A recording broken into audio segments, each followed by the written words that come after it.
Bueno, en el tutorial anterior creamos este documento de HTML que tiene distintos elementos, que tiene encabezados, que tiene imágenes, que tiene párrafos, y también vimos cómo organizar un poco y a partir de ponerle nombres de clase o de identificación a los elementos. Entonces recuerden que por ejemplo tenemos un divisor general en donde están todos los elementos y luego tenemos un divisor que se llama encabezados porque tiene el ID o la identificación encabezados y contiene todos los encabezados, y tenemos un div que tiene un ID que es contenido y otro div que tiene el ID referencias, y dentro de referencias tenemos un párrafo que tiene la clase referencia. Incluso podríamos crear otros párrafos y a otros párrafos ponerle esa misma clase, pero por ahora esa clase solo tiene un elemento. Entonces ahora lo que vamos a hacer es modificar el estilo del sitio web. Para modificar el estilo, pues lo que tenemos que usar es otro tipo de lenguaje que se llama CSS. CSS, pues, que se llama hojas de estilo en cascada, es lo que quiere decir las siglas, pero en inglés lo que hace es describir cuál es la apariencia que va a tener un documento en HTML o en otros lenguajes de marcado. Entonces hay distintas maneras de escribir código en CSS. Una manera en la que podríamos hacerlo es crear otro archivo que esté acompañando este index.html, pero simplemente para entender los básicos de CSS vamos a hacerlo de una manera más sencilla, y es dentro del mismo documento HTML. Entonces lo que voy a hacer es, aquí tengo la etiqueta head, la etiqueta body que contiene todos los elementos, y debajo de body, pero dentro de la etiqueta HTML, voy a crear otra etiqueta que se llama style.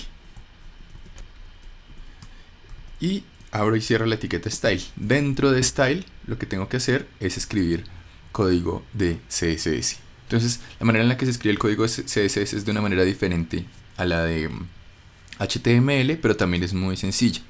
Entonces les voy a explicar muy en términos generales cómo se escribe en CSS.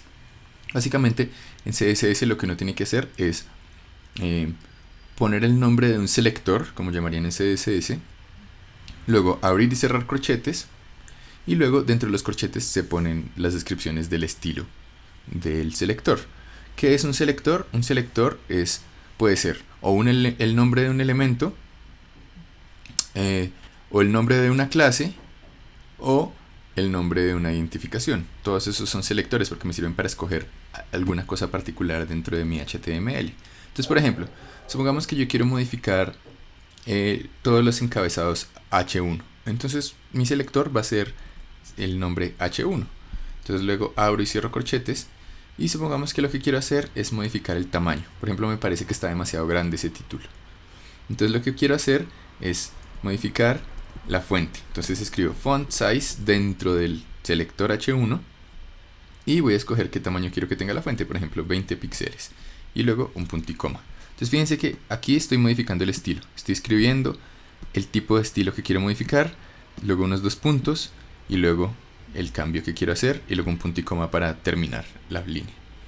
Entonces si yo guardo este nuevo documento, van a ver que en teoría debería vuelvo a cargar el sitio para mostrarles cómo cambia el estilo. Entonces pues mientras nombre del selector, abrir y cerrar corchetes, y dentro de los corchetes se pone la definición de algo que tenga que ver con estilo. Ahora todos los encabezados H1 van a ser más pequeños. Podría usar fíjense que si yo selecciono todos los párrafos, podría modificarles el color. Entonces voy a seleccionar el selector P, que es de los elementos P, y luego voy a cambiar el color. Voy a cambiar el color red. Voy a cambiar el color, puedo guardar, y van a ver que todos los párrafos van a cambiar de color. Sin embargo, ¿qué pasaría si yo no quisiera cambiar todos los párrafos, como pasa acá, sino que solamente quisiera cambiar, por ejemplo, los párrafos que sean la lista de referencias? Pues entonces, en vez de utilizar el selector P, utilizaría el selector de la clase. Para utilizar un selector de clase, uno utiliza un punto. Entonces tengo que escribir punto, luego referencia, que es el nombre de la clase, y ahora, si guardo, van a ver que solamente se va a modificar este párrafo que tiene la clase referencia. Si yo añado otro párrafo, por ejemplo, aquí en mi HTML voy a añadir otro párrafo, pero a ese párrafo también, no sé, voy a ponerle aquí simplemente el texto, otra referencia, y aún así le dejo a este mismo la clase referencia, pues también se va a ver afectado por este estilo que estoy creando aquí, o por esta modificación del estilo que estoy poniendo. Entonces, fíjense que tanto este párrafo como ambos pertenecen a la misma clase, pues entonces ambos se modifican. Ahora, otra cosa que yo podría hacer es modificar un elemento por su ID. Entonces, para poder modificar un elemento por su ID, por ejemplo, voy a ponerle a esta otra referencia un ID. Le voy a poner el ID otro. Y entonces ahora, dentro de CSS puedo decir, o dentro de esta etiqueta de style, puedo decir las cosas que tengan el ID otro, póngales este estilo. Fíjense que para llamar el ID lo que usé en vez de un punto fue un asterisco, perdón, un numeral. Entonces a esto que tenga la ID otro le voy a poner más bien un color azul. Entonces van a ver, pues a pesar de que estos dos pertenecen a la misma clase, como este tiene el ID otro, entonces ahora se está modificando particularmente este. Entonces, por ejemplo, pues yo puedo hacer muchas cosas con CSS y puedo diagramar básicamente mi sitio web. Les voy a mostrar solo algunas cosas que quisiera hacer. Entonces voy a eliminar todo esto que hicimos y voy a modificar lo que llamaríamos el selector general, porque tiene el ID general. Entonces vamos a modificar cosas del ID general. Entonces la primera cosa que quiero ponerle para que se vea un poco mejor, tal vez sería bueno como agrandar esto, es ponerle un ancho máximo a esto. Entonces dentro de general voy a poner un ancho de 700 píxeles. Entonces una vez le haya puesto esta modificación, van a ver que nuestro general nunca va a exceder los 700 píxeles. Pueden ver aquí que el texto pues del tamaño que definí. Otra cosa que podría hacer, por ejemplo, es centrar todo ese contenedor de mi sitio web. Entonces una cosa que voy a poner es definir las márgenes de mi sitio web. Entonces resulta que todos los contenedores, todos los div y de hecho todos los elementos de HTML tienen dos partes, o digamos en términos de su diagramación. Tienen márgenes, o sea que tan separado está del resto de lo que las cosas que lo contienen, pero también tiene una cosa que se llama padding, que es qué tan adentro están los elementos que están contenidos dentro de el contenedor o dentro del elemento. Entonces, si yo le pongo aquí, por ejemplo, margin 10 píxeles, van a ver que este elemento se va a separar un poco. No sé si alcanzan a ver que se está separando un poco. Para hacerlo más evidente, voy a ponerle un borde. Entonces, para eso voy a poner la modificación de estilo que se llama border. Y le voy a poner que quiero que tenga un borde sólido de 2 píxeles y que el borde sea negro. Y entonces ahora van a ver que tiene un borde, ¿cierto? Todo este selector general tiene un borde y dentro de general están todos los otros elementos. Entonces ahora puedo modificar las márgenes y puedo ver cómo las estoy modificando. Por ejemplo, quiero que tenga en 10 píxeles y van a ver que se va a separar entonces un poco más cuando vuelva a cargar el sitio. Entonces un poco pues todo esto que estamos haciendo, 40 píxeles. Realmente yo en este video no podría explicarles todo el CSS porque eso es diagramación web, pero podemos pensar en algunas formas básicas de nuestras visualizaciones. Una manera en la que yo podría centrar, por ejemplo, el sitio web, el contenedor general, el div general, es poniendo aquí en margin, poniéndole auto.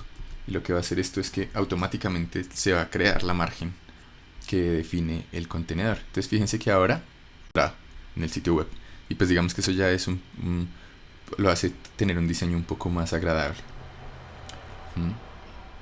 Ahora, voy a ponerlo aquí. De hecho voy a poner un poco más pequeño mi sitio. Le voy a poner 600 píxeles de ancho al general. Voy a modificar otras cosas de mi sitio web para que se vea un poco mejor. Entonces, por ejemplo, una cosa que quisiera hacer es centrar todas estas titulares que tiene mi sitio. Entonces lo que voy a hacer es que voy a escoger el divisor encabezados y todos los textos que tenga el divisor encabezados, o sea, todos los encabezados, les voy a poner que se centren. Entonces voy a seleccionar, voy a usar el selector del ID encabezados. Ahí. Abro y cierro corchetes. Y ahora voy a poner text align, que es la alineación del texto. Y le voy a poner que quiero que esté centrado. Entonces si lo guardo, van a ver que ahora se centró esa parte del texto. Entonces así poco a poco puedo ir centrando, digamos, todos los elementos y todas las cosas que voy teniendo dentro de mi sitio. Otra cosa que quisiera hacer, por ejemplo, es modificar la fuente que tiene pues este encabezado. Entonces lo que puedo hacer es, por ejemplo, buscar una fuente y cargarla dentro de mi sitio web de HTML. Un lugar donde uno puede buscar fuentes es, por ejemplo, en Google Fonts. Entonces si busco Google Fonts, ahí van a aparecer distintas fuentes. Entonces voy a cambiar todos los encabezados y a todos los encabezados les voy a poner cierta fuente que voy a buscar en Google Fonts. Esperemos un momento a que cargue Google Fonts y ya podemos escoger la fuente que más nos parezca apropiada. Otra cosa que podría hacer mientras carga el Google Fonts, por ejemplo, es modificar el tamaño de las referencias, por ejemplo. Tal vez no quiero cambiar el color a las referencias, pero quiero que se diferencien estas referencias, perdón, este texto de las referencias. Entonces voy a utilizar el selector de clase de las referencias. Entonces quiero que todas las cosas que tengan la clase, perdón, punto referencias, tengan un tamaño, o sea, un font size de, pongámosle 12 píxeles. Entonces si lo guardo, van a ver que las referencias van a tener un tamaño más pequeño. Bueno, voy a ponerle 10. Perdón, estoy usando mal el selector. Tengo que usar el selector referencia, no referencias. Que referencias es el nombre del ID de este divisor. Entonces ahora acaba de cambiar esta referencia y pueden ver está pequeña. De pronto está demasiado pequeña, le voy a poner 12. Fíjense que pues aquí ya estamos, es como en una especie de exploración creativa de cómo queremos que se vea el sitio.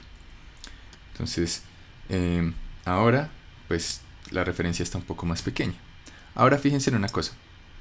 Este recuadro del contenido está demasiado pegado a esto. Entonces quisiera ponerle no una margen, sino un padding, o sea que esté un poquito metido dentro del contenido. Entonces este contenedor general, además de margin, le voy a poner cierto padding. Entonces le voy a poner un padding de 30 píxeles. Vamos a ver. Ahora que tiene padding, pues hay como cierta separación con respecto al borde y entonces el sitio se ve un poco mejor. De hecho, pues si recuerdan, yo a la imagen le había puesto un límite de 500 píxeles de ancho, pero ahora le puedo quitar ese límite y puedo dejar que la imagen tenga como el ancho predeterminado que es de su contenedor. Entonces ya la imagen va a poder cambiar. Entonces, ¿cuánto le había puesto a esto? Le había puesto 600 píxeles. Entonces voy a escoger la imagen. Voy a ponerle una identificación a esta imagen. Voy a ponerle un ID que va a ser pues imagen. Y luego voy a seleccionar la imagen y le voy a poner un tamaño. Le voy a poner width 100%. O sea, quiero que el 100% del contenedor sea el ancho. Y entonces ahora vamos a ver si se modifica, si se carga. Ahora la imagen tiene todo el ancho que tiene el contenedor. Entonces, como pueden ver, pues ahí tenemos un sitio web que está tomando forma y que está teniendo como una cosa un poco más interesante en términos expresivos. Entonces miren, aquí en Google Fonts uno puede escoger distintas fuentes. No sé, voy a escoger una fuente que me guste. A mí personalmente para estos títulos hay una fuente que me parece interesante que es una que se llama Bebas, pero no la encuentro. Vamos a usar esta que está muy similar, Oswald. Entonces simplemente aquí en Google Fonts voy a hacer clic en este más que está junto a la fuente, y aquí me dice que seleccione una familia de fuentes. Si abro acá, Voy a agrandar un poquito esto. Vamos a ver que Google Fonts me va a permitir utilizar la fuente Oswald. Perdón, no le haría añadir. Esperen, está supremamente lento esto.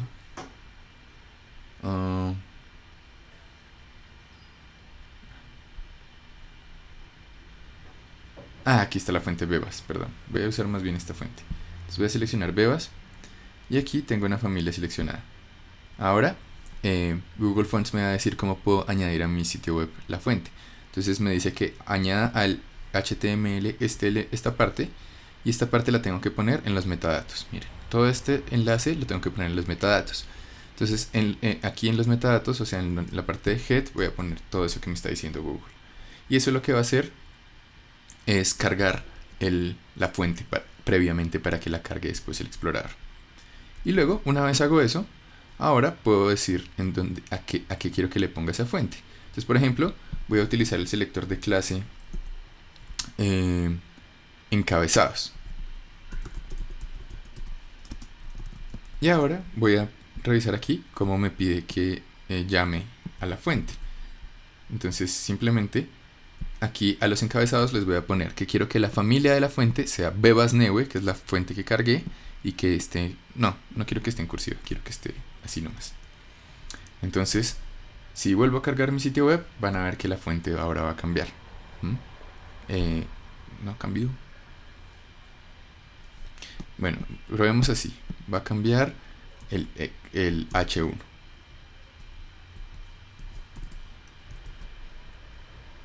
A ver si hay algo que está incorrecto. Ahora sí, el H1 cambió, como pueden ver. Entonces ahora el encabezado tiene otra fuente. Entonces vamos a decirle que queremos que todos los encabezados tengan esa fuente. Entonces voy a poner H1, H2, H3, H4, H5 y H6. Todos quiero que tengan esa fuente. Entonces, como pueden ver, logramos hacer una modificación de nuestro sitio web. Modificaciones se podrían hacer muchísimas, ¿cierto? Existen muchísimas maneras de cambiar el sitio web y de hacer diseño web, pero por lo menos esto ya nos deja como una base presentable. Por ejemplo, si queremos hacer una visualización de datos, podríamos, en vez de poner esta imagen, poner una visualización y ya tenemos como una especie de sitio que por lo menos es amigable con la persona que está navegando el sitio. Y eso es como una forma básica de diseño web. Entonces, ya con estas bases, pues podemos empezar a avanzar en otras cosas que tengan que ver con visualización de datos.